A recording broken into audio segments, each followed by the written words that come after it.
Haudenosaunee.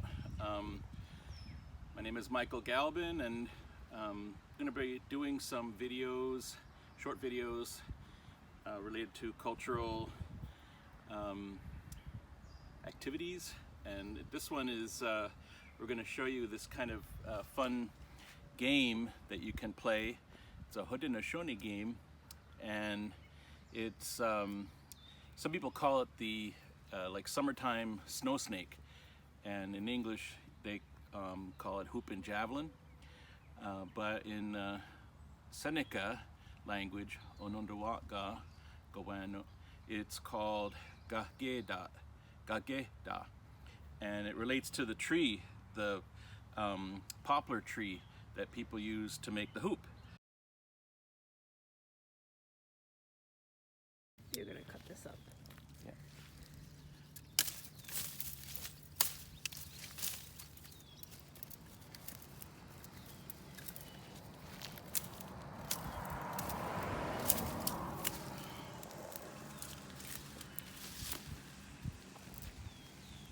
So I went and cut a poplar in the springtime, and the wood is wet and full of moisture, and it's easily bent, and so sometimes the word for poplar, can be for like a regular tulip poplar or even an aspen, because they're very related. The trees are very related to one another. Anyways, so this is the tree that I cut. You might, and hopefully you could do this at home with your families and your children. You can look and see the leaves. This would be good because you could do some tree identification. When you harvest, always be responsible though, remember. Don't go and cut every single one that you see. Just take what you need and leave the rest. And we always, Native people always make a small offering at the tree anyways, for the well-being of the tree and for our gratitude. So anyways, this is the poplar, and then what I'm going to do is show you how to turn it into a hoop.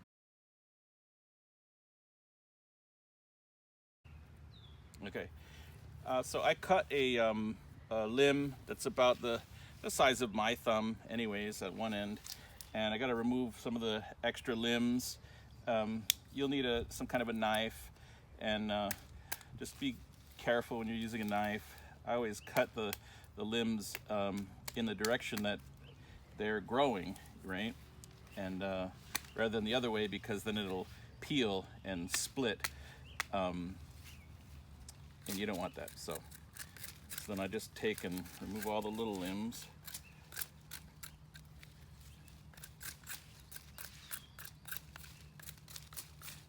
Okay, and it's pretty good. I'm gonna cut it right about here. Now, I'm gonna peel the bark off. And since it's springtime, the bark just comes off really easily, right? We're going to use it, actually. We're not going to throw it all away because I need some of it to temporarily bind up this the hoop. So I'm going to hang on to the longer pieces like that one. Just use your fingernails and the bark will slide right off.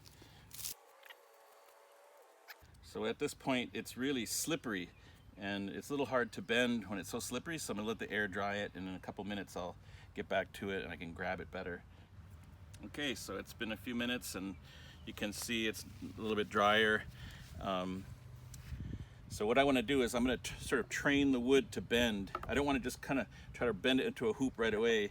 I want to just kind of train it a little bit, like flexing it every so often down its length, so that it starts to learn that this is what we want to do with it. Teaching the wood, like, this is what we want.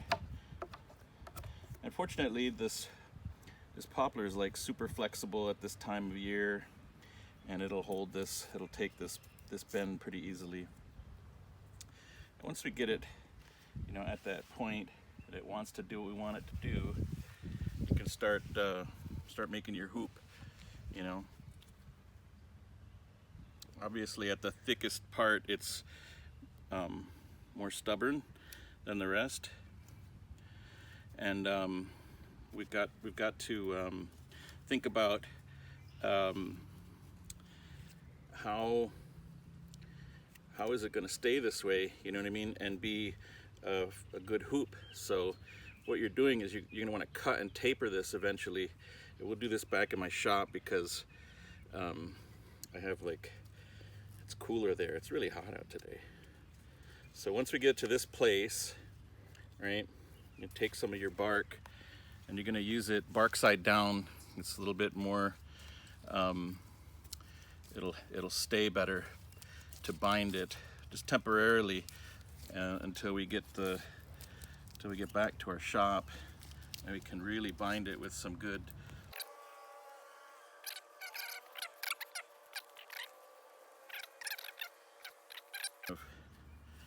go around once and then tuck it through itself. It's like a hitch like that. It's just to hold it temporarily. And then I'm gonna kind of put another string here and make it tight here and here, like connect it, so because it wants to go oval and I don't like that. So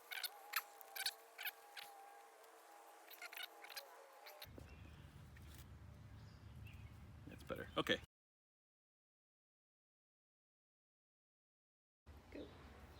Okay, so we're back in my shop. Here's the one I bent on site. So I was thinking you should probably make the hoop around a 12 inches in diameter. It's the way that you see them in the old examples in museums.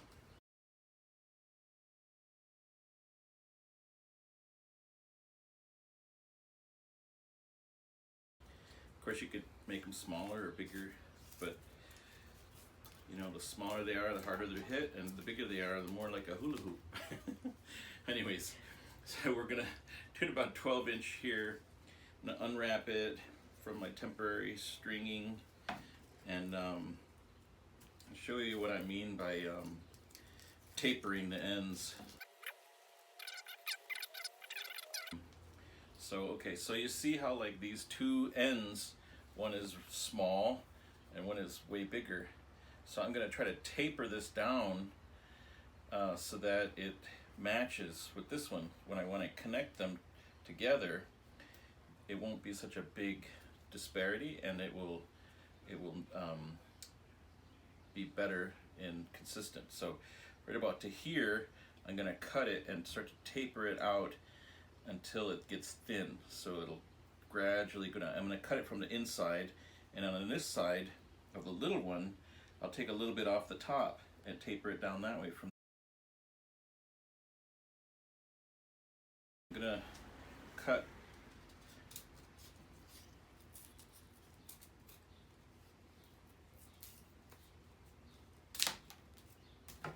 okay, so it sort of tapering down. I gotta go a little bit more with my draw knife.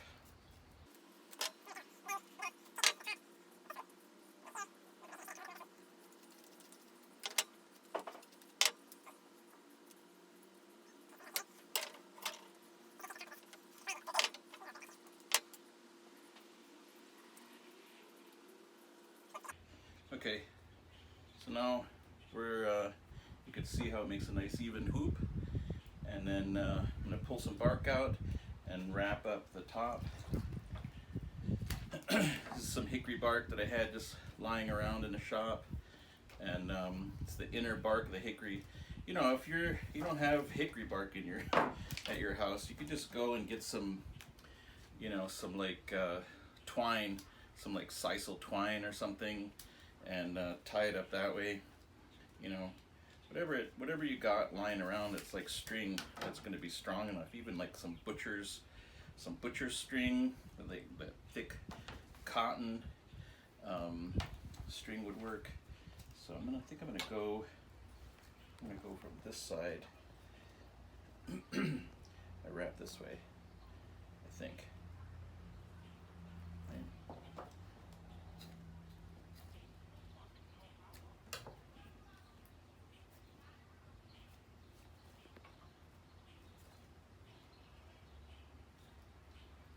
So I'm going to lay it against the side and kind of use a quill work technique and kind of fold it over like that.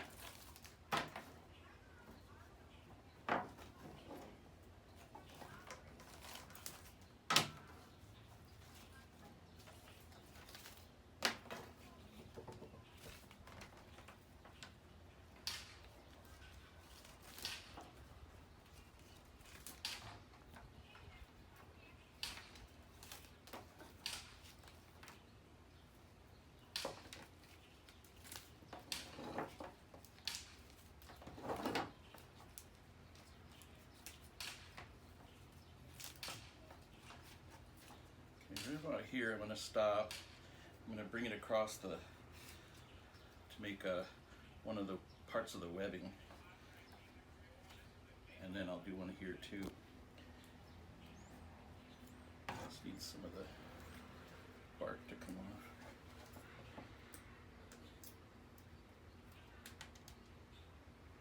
There's lots of variation in the webbing designs. Some of them are almost entirely full of webbing, and I guess the idea would be just to knock the hoop down rather than like pierce it.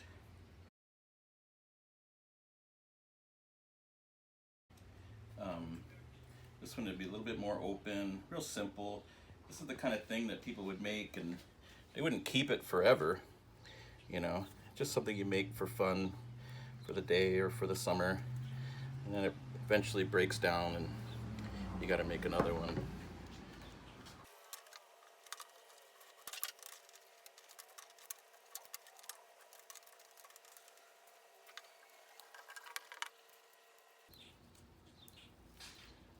Okay, then all I'm going to do is wrap all the way around the other side and kind of lace it, wrap it in the center to keep these from sliding too much.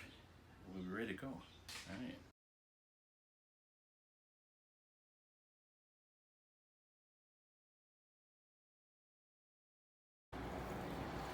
All right, so here's the hoop. It's all wrapped up, ready to go.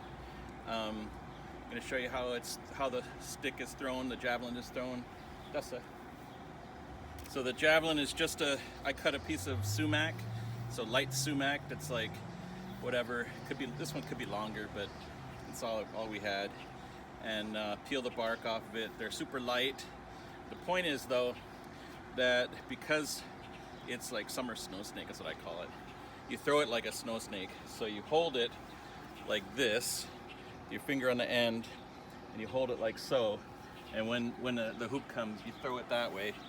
You can throw it sidearm, above arm, or underhand, whatever. However you throw a snow snake as the hoop goes by. Haudenosaunee